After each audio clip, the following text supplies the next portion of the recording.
Mesdames et messieurs, bonsoir et bienvenue sur les ondes de votre chaîne privée Sahel TV pour ce nouveau bulletin d'information dont voici tout de suite les principaux titres.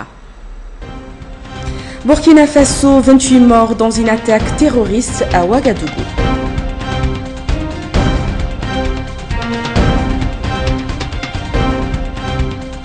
Sit-in devant la prison centrale de Nouakchott.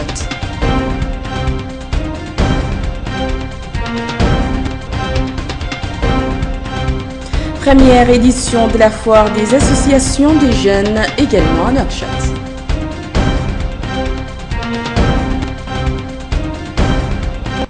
Merci mesdames et messieurs de vous joindre à nous. Vendredi soir, un commando arrive armé à attaquer le restaurant Cappuccino et l'hôtel Splendide du centre de Ouagadougou, fréquenté par de nombreux ressortissants étrangers, tuant au moins 28 personnes, dont 2 Français, ont annoncé les autorités burkinabées. L'attaque a été revendiquée par le groupe djihadiste Al-Qaïda au Maghreb islamique, qui l'a attribuée au groupe Al-Mourabitoun du chef djihadiste Mortar Belmokhtar. Le reportage est signé Mohamed Lemine Seyidi. 23 morts, 33 blessés, tel est le lourd bilan des attaques menées hier soir en plein Ouagadougou, capitale du Burkina Faso. 2 attaques simultanées ont été menées contre l'hôtel Splendide et un restaurant qui lui fait face. Les attaques ont été immédiatement revendiquées par le groupe Al-Mourabitoun affilié à Al-Qaïda au Maghreb islamique. Dans un communiqué audio publié très tôt après le début des opérations, le groupe affirme qu'il s'agit d'une opération menée par 3 de ses combattants. Sur place, on parle plutôt d'un commando composé de 2 hommes et 2 femmes qui ont lancé leur attaque de façon simultanée, alors que certains organes d'information comme RFI parlent d'une quinzaine de combattants dont certains auraient pris la fuite. Dans leur communiqué, le groupe El Mourabitoun a qualifié l'attaque de revanche contre les croisés de leurs alliés dans la région. Le premier message est sans doute celui-là. Le groupe vise les alliés de la France dans la région et surtout les pays ayant participé à l'opération Serval, puis celle de Barkhane. Le deuxième message s'adresse justement aux pays de la région qui ont effectivement participé à la guerre dont l'objectif était d'empêcher la sanctuarisation du nord du Mali par les organisations djihadistes. Mais pourquoi le Burkina Faso et pourquoi ce moment ? Des questions légitimes pour un pays qui sort difficilement d'une zone de turbulence avec notamment l'organisation d'élections régulières et ouvertes qui permettent de fonder une démocratie réelle. L'opération a-t-elle une relation avec l'ouverture de cette nouvelle page pour le Burkina ? Des organes de presse de la région, notamment au Burkina Faso et en Côte d'Ivoire, n'hésitent pas de rappeler que Belmokhtar, le chef du groupe El Mourabitoun, faisait partie des réseaux de l'ancien président du Burkina, Blaise Compaoré, aujourd'hui poursuivi par la justice de son pays. L'opération de Ouagadougou remet au devant la menace terroriste qui pèse sur les pays du Sahel. Le regroupement du G5 du Sahel, même s'il exprime la conscience de l'immensité du défi, n'a pas encore su ou pu contenir cette menace. Pour plus de détails, nous recevons ce soir sur ce plateau M. Mohamed Fall Omer, journaliste. Monsieur Fall, bonsoir. Bonsoir. Merci d'avoir accepté notre invitation. Cette attaque a été revendiquée par Al-Qaïda au Maghreb islamique, attribuée à Al-Mourabitoun. Que pensez-vous de cette revendication? Est-elle authentique? Je pense bien qu'elle est authentique, d'autant plus qu'elle est arrivée très tôt. Elle est authentique parce que d'abord, Al-Qaïda au Maghreb islamique n'a jamais revendiqué une opération qu'elle n'a pas planifiée, qu'elle n'a pas exécutée. On se souvient des 3 morts, des 4 assassinats à côté d'Aleg. On se souvient de l'opération à Marrakech. On se souvient de beaucoup d'opérations où des gens, soi-disant affiliés à Al-Qaïda, ont commis des atrocités telles celle-là, mais qui n'ont pas été revendiquées par Al-Qaïda parce qu'elle n'a pas planifié et n'a pas exécuté. Là, il est vraisemblable que ce soit le groupe des Mourabitoun qui, en fait, c'est lui qui a revendiqué, et très tôt, avec aussi, dans le message audio, il y avait bien, on distinguait bien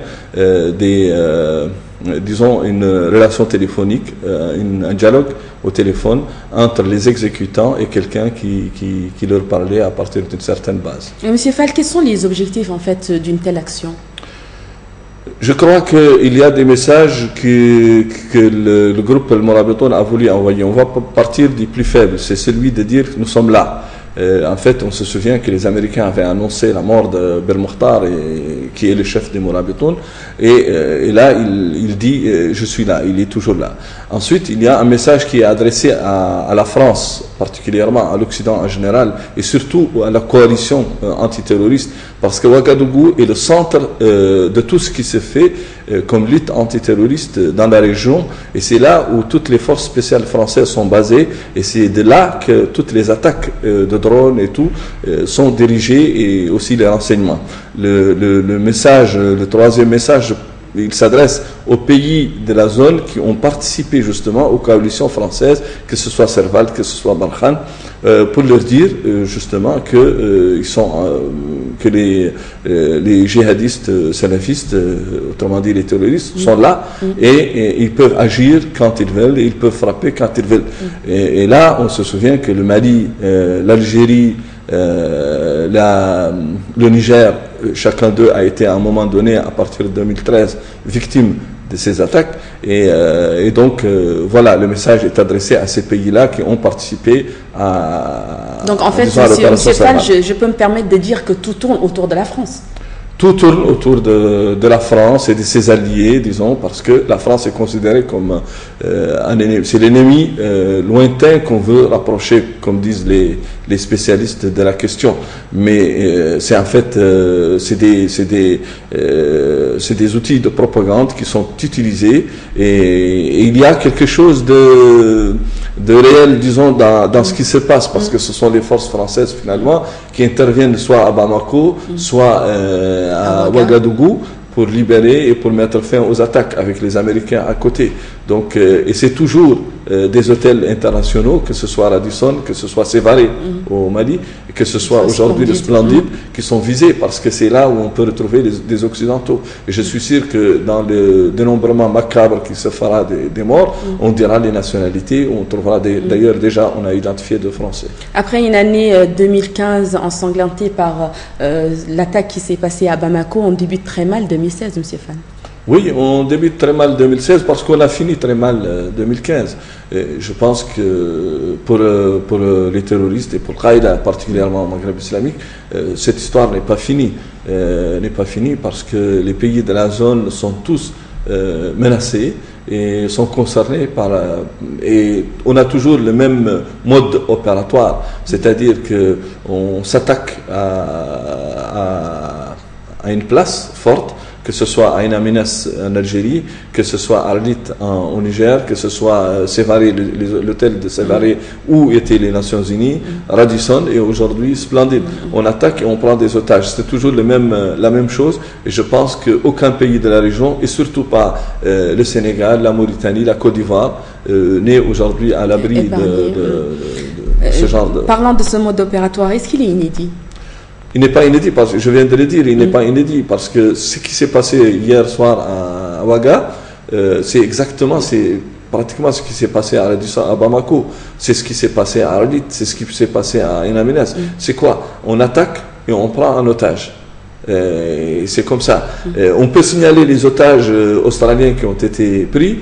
Je pense personnellement, je pense que le mode opératoire d'Al-Qaïda, c'est d'amener des gens là où ils doivent opérer sur place, supposons qu'ils amènent le commando qui devait attaquer, de se retirer. Ceux qui se sont retirés, c'est eux qui doivent avoir pris sur leur chemin les 2 otages australiens, alors que le commando a opéré. Ceci dit, on est encore loin de savoir de qui il s'agit, parce qu'Al-Qaïda a annoncé 3 combattants. D'ailleurs, elle a promis que dans quelques heures, elle va livrer leur identité. Et alors qu'au Burkina, on parle de 2 femmes, 2 hommes qui sont morts. Et on parle aussi sur certains médias parlent d'une quinzaine d'attaquants dont certains auraient fui. Monsieur Fall, pouvez-vous nous parler un peu de ces organisations terroristes dans la région, dans notre région en fait, la région du Sahel? En fait, si vous voulez, je vous parle de celles qui existent actuellement. Vous avez bien sûr El Morabitoun dont on parle. Elle est un peu le résultat de la jonction entre 2 mouvements. L'un qui s'appelle les Signataires par le sang, qui a été dirigé par Ben Mokhtar, qui a été, disons, au lendemain de l'opération Ain MNS en Algérie, qui s'est joint au Mijao, au mouvement de l'unicité et du djihad en Afrique de l'Ouest. Et qui ont formé ce qu'ils appellent les Morabitoun.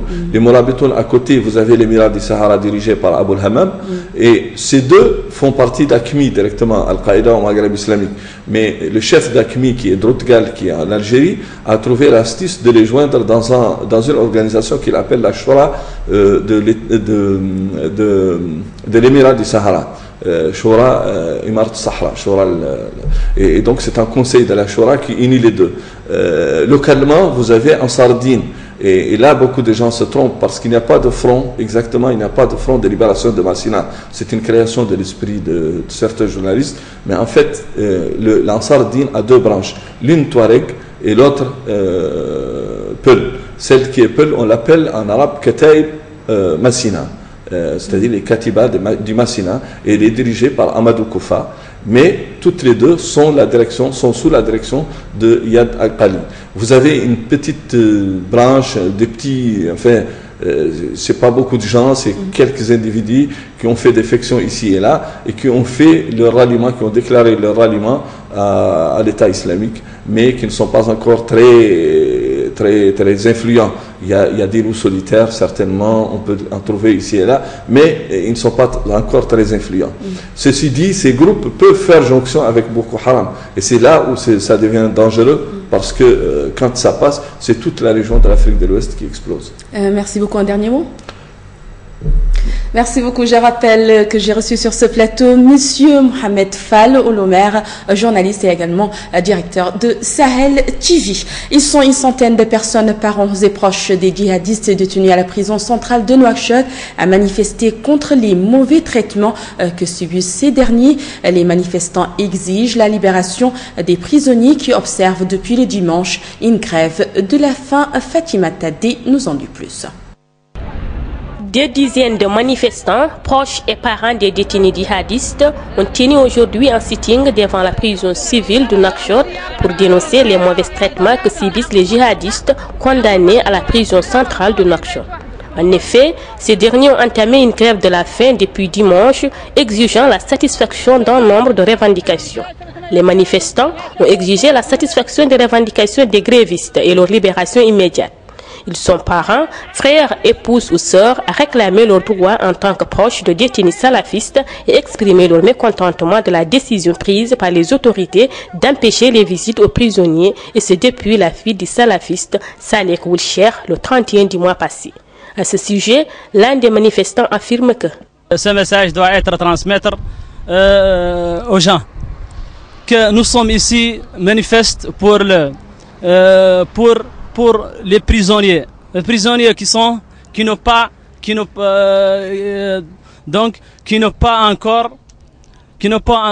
les visites. Nous voulons les visites. Nous voulons les visites pour notre enfant qui ont prisonniers, qui ont dans la prison. Depuis 15 jours, on n'a pas d'informations concernant ces gens-là. Quelques banderoles écrites à la main, ces manifestants insistent sur les conditions de visite aux prisonniers auxquels ils apportent leur soutien pour avoir des meilleures conditions. Cette manifestation est le deuxième de son genre. Les familles et proches des prisonniers salafistes avaient manifesté devant les locaux administratifs et la prison civile de Nouakchott. La foire associative est le thème de ce forum café organisé pour la première fois au Musée national de Mauritanie par 21 associations mauritaniennes. Cette rencontre qui dure 3 journées vise à renforcer la collaboration et l'échange de bonnes pratiques au sein des associations de jeunes. El Alia Abbas Cheikh Al-Hadrami. Une foire des associations a été organisée pour la première fois au Musée national de Mauritanie. Ce forum café est un espace incontournable de racontes, d'échanges et d'expériences des jeunes autour des enjeux de développement de la Mauritanie. Ce projet vise à renforcer la collaboration, le partage d'expériences et les bonnes pratiques développées par les jeunes au sein des associations. Cette rencontre a pour objectif de créer des liens de solidarité et d'amitié entre les 24 associations présentes qui ont tous un objectif commun. Nous sommes ici pour la première édition de la foire aux associations qui se tient du 15 au 17 janvier et qui est organisée par le Forum Café. Donc le Forum Café, pour ceux qui le connaissent, est un cadre d'échange, de concertation entre les jeunes qu'on a mis en place il y a à peu près 2 ans. Donc nous faisons mensuellement des rencontres entre les jeunes et discussions sur des thèmes comme l'entrepreneuriat, l'environnement, la participation des jeunes en politique, le leadership des femmes. En fait, beaucoup d'aspects sur lesquels on travaille depuis 2 ans. Et à ce moment-là, comme vous le voyez, nous sommes à la foire des associations. Et le but de la foire, en fait, c'est de mettre en synergie la force des associations. C'est de mettre en fait en exergue le travail fait par les jeunes au niveau des associations. C'est également l'occasion pour ces jeunes de montrer leur impressionnante créativité et de mettre en lumière de brillantes idées et des actions concrètes imaginées pour servir la communauté le plus souvent dans l'anonymat. On a rencontré des associations qu'on ne connaissait pas auparavant. Mais là, on a eu à faire connaissance. Chacun de nous a pris le contact de l'autre et on va essayer de persévérer dans ce qu'on fait, Inch'Allah. On va essayer de travailler le plus en groupe. La foire est une opportunité inédite de valoriser le travail des jeunes, établir des connexions entre jeunes porteurs de projets et potentiels partenaires techniques et financiers. En organisant des caravanes médicalisées, nous mobilisons des médecins, des moyens, des médicaments et tout, pour venir en aide aux personnes nécessiteuses, donc qui n'ont pas accès aux services sociaux de base tels que la santé, en faisant des consultations gratuites et distribution de médicaments et dons de moustiquaires gratuitement. Chaque association s'active dans un domaine précis dans le but d'améliorer les conditions de vie de la population en Mauritanie. Ce forum café n'est pas seulement l'occasion d'une rencontre, il réunit ces associations pour mutualiser leur expérience et leur savoir-faire. Place maintenant l'actualité internationale. Un mandat d'arrêt a été lancé par la justice militaire du Burkina Faso contre le président de l'Assemblée nationale ivoirienne, Guillaume Soro, ancien chef de la rébellion ivoirienne, dans le cadre du coup d'État raté du 17 septembre au Burkina Faso, a affirmé vendredi une source judiciaire à l'AFP. Qualifiant le mandat d'improbable, Moussa Touré, un conseiller de Guillaume Soro, a déclaré qu'il n'avait pas connaissance que le président de l'Assemblée ivoirienne ait été inculpé, inculpation qui aurait donné lieu à un mandat. Si ce mandat était avéré, ce serait un acte hostile contre la Côte d'Ivoire et il ne resterait pas sans réponse, a-t-il prévenu. Aujourd'hui, c'est un bon jour pour le peuple iranien et les sanctions seront levées. C'est aussi un bon jour pour la région et pour le monde, a déclaré Mohamed Javad Zarif à son arrivée à Vienne ce matin. Le chef de la diplomatie iranienne rejoignait à Vienne son homologue américain John Kerry pour finaliser les textes par lesquels l'Iran s'engage à ne pas se doter de la bombe atomique en échange d'une levée progressive et contrôlée des sanctions internationales. Dans la foulée, l'Union européenne, les États-Unis d'Amérique et l'ONU devraient procéder à une levée contrôlée des sanctions internationales qui brident l'économie de l'Iran, un pays de 77 millions d'habitants aux riches ressources pétrolières et gazières. Le gouvernement camerounais a publié vendredi le bilan des exactions de Boko Haram dans le pays. Selon Yaoundé, près de 1200 personnes ont été tuées par les islamistes depuis 2013, dont 1098 civils camerounais, 67 militaires et 3 policiers. Les attaques se sont toutes concentrées dans la région de l'extrême nord frontalière de l'État nigérien de Borno, fief du mouvement terroriste. Les civils sont pour la plupart des villageois tombés alors que le Cameroun servait de base de repli et de réserve aux milices de Boko Haram. Ainsi, mesdames et messieurs, prend fin cette édition. Merci à vous de l'avoir suivi. Un grand merci à toute l'équipe technique et rédactionnelle qui ont permis de suivre l'information chez vous. Avant de nous quitter, comme chaque soir, tout de suite, le rappel des principaux titres. Burkina Faso, 28 morts dans une attaque terroriste à Ouagadougou.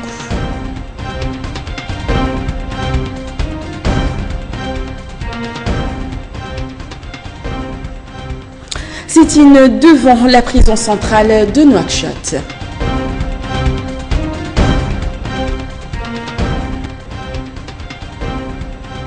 Première édition de la foire des associations des jeunes également à Nouakchott.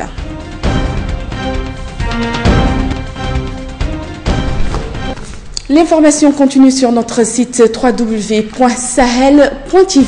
Je vous souhaite un excellent samedi en compagnie des programmes de Sahel TV.